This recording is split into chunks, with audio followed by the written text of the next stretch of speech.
S&P 500 has been red for 4 straight weeks, and the US and Iran conflict seems to be escalating again. We are at a point in the market where if buyers don't step up, could continue to sell even lower. I'm a professional engineer and I've been trading and investing in the stock market for 4+ years.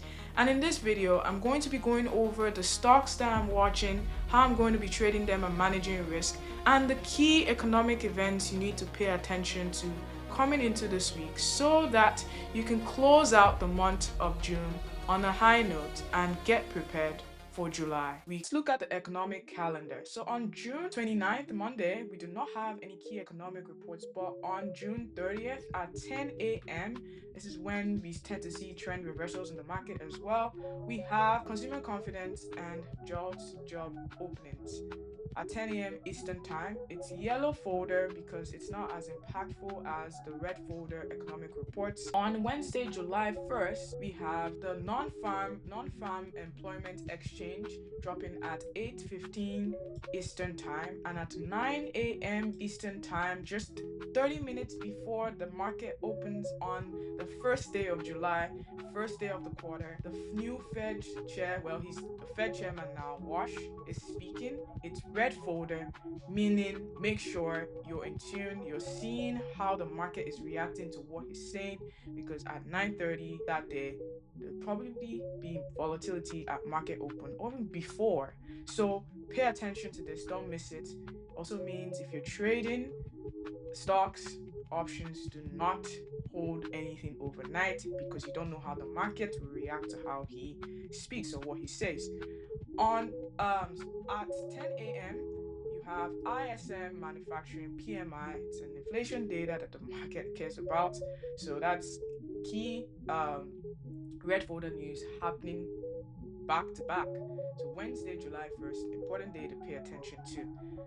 On July 2nd, we have employment data as well, average hourly earnings, non-farm employment change, and unemployment rates.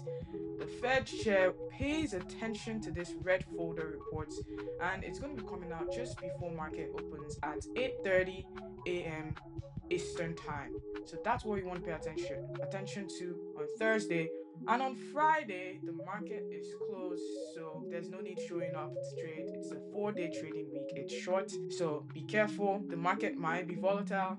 It might also be choppy. Who knows? It's a 4-day trading week before people go on holidays on Friday. So manage your risk. Now let's move on to see what I am watching this week and how I'm going to trade the stocks I am watching. Before I begin talking about SPY, I just want to show this graph made by JP Morgan. It's basically showing that on midterm election years versus average non-election years, this is a midterm election years, basically the midpoint in a government term. Now, what tends to happen is that we see a market correction that typically starts from around June, and we see choppy action and eventually a correction in the market that kind of bottoms out around October, and then you see a rally in the market into December. Would it happen again this year? Maybe. Who knows? But this is just an average that was done since 1946. So this is something to pay attention to. The market has been choppy, volatile. June has been relatively choppy, not much trend and direction. Some days we go down, we gap up, we sell again. Just something to pay attention to. Now let's look at the charts. What are we watching on SPY this week? So last week, 750 could not hold on SPY, and we broke down, and 740 became a key resistance area on SPY. Now where do we go from here given Friday's close at 729? If 729 fails to hold, there's room down to 722 and potentially this Friday wick low at 716.58.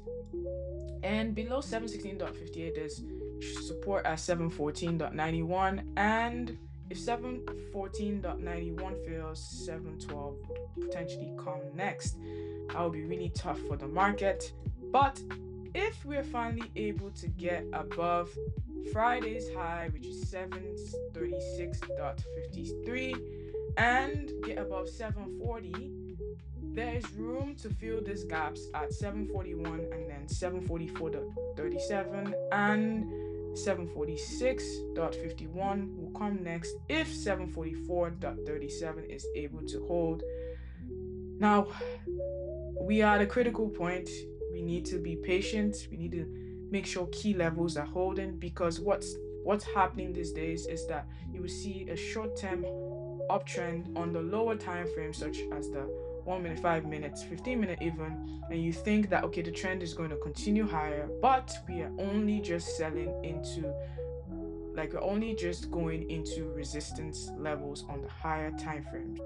Kept telling people wait till 740 breaks before you even think about comfortably going long, because you could just be slammed with sellers at any point if you don't time your entries right.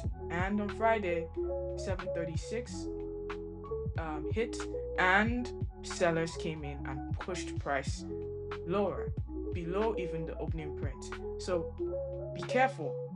Now let's look at QQQ. What is this chart saying?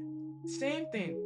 We filled key levels and then we just started to chop within this range that we are seeing here, this range here, which made for a challenging trading week because we just kept on popping up. Sellers will come in and push us down. But what are we watching now? We closed at 705.84. If we fail 702.81, which is last week's low, there is room down to 697.45 and 695 area. Now I'll be updating this in my free community every day so that you can see what is happening and follow along, because the market is at a tricky point. We could get news now that sends us above this key resistance at 726.83, and then we could move ahead and fill the gap up here at 738. Once that gap is filled, we'll be really close to all-time highs again. Do we then hold and push and make new all-time highs? Who knows? But once we clear this 726.83 area, there's clear room to have a 10 points plus move into 738. So why not wait for that, where it will be high probability you know that okay, buyers are stronger, instead of trying to trade in this ugly range here.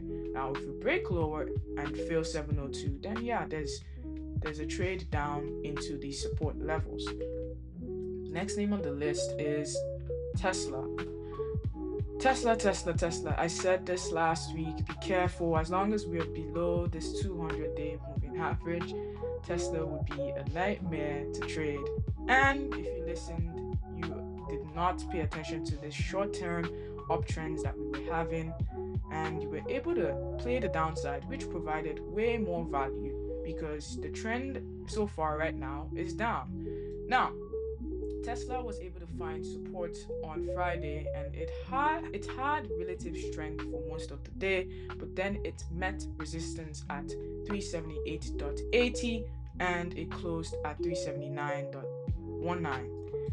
If Tesla fails 368.57, there's room to 364. I'll be updating if I see any setups, but I wouldn't be even thinking about upside yet on Tesla until 392.56 reclaims, and then you can look to play this gap fill setup on Tesla. But it doesn't really mean that the trades would work out. The chances are better because there's an objective to be met. If it gets above 392.56, it means okay, maybe we can get into 400 and 405.04 to fill this gap. But as long as we are below this moving average, which is 418 now, momentum would not be there to the upside that much. You can't really rely on those moves. Once it clears it 318, then 430 is possible, and then we can start to think about those strong momentum Tesla days. Until then, just wait and see. What's going on with Nvidia? Now, on this name, you can see it's been selling off and breaking key levels, but it is approaching this 200-day moving average. And something to pay attention to is when Nvidia approaches the 200-day moving average for the first time after staying above it for a while, it tends to bounce 1, 2, 3 before it finally fails, and it gives quite a significant bounce. So now, using that past context, I want to see if buyers actually repeat the same pattern again and step up around this 190 area, 191, 190 area. If they do, I'll be looking to see if something like this happens on the video where buyers are able to take us above 195, 197. We have a nice retest. And then we can push into 200.80. 200.80 holds, then we have 203.77. And if 203.77 holds, then there's this gap to be filled here at 208.56. Now, I'm not saying that we are going to then reverse and keep going higher. Like I said, it could just be a short-term bounce to fill this gap at 208 before then heading lower and breaking below this 200-day moving average.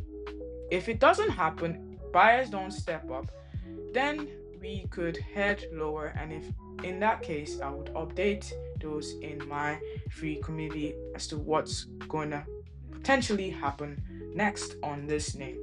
The next name I want to look at is AMD. AMD, it's pretty straightforward here.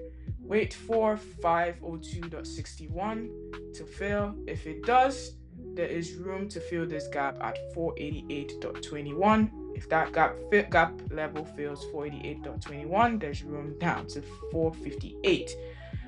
As for upside and for reclaim, if things stay the way they are, watch for 551.67 to be reclaimed and for it to hold, for a chance to revisit all-time highs at 562.99, call it 563.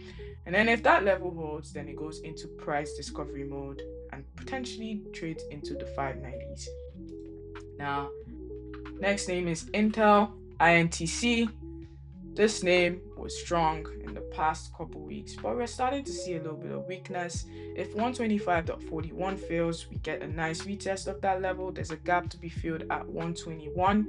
121 fails, there's 118 support and 116 as well.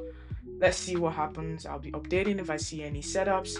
Last name, I don't really talk about this name often, but it is Amazon. Amazon is doing something really interesting. You know how I mentioned about 200-day moving average and how it's important. In the past year, it has served as a support area on here, right here, and now it broke. And on Friday, it tried to revisit, but it did not hold. Now, what am I watching on Amazon? On Amazon here, I want to see if Friday's low, 225.55 fails. If it fails, there is a play down to 221.25 to fill this gap and down to 219.62 as well. If 219.62 fails to hold, there's even a bigger move lower into 213. Let's see what happens. If Amazon is able to get above Friday's high at 233.90, then this idea is invalidated and it will potentially head higher to 240s.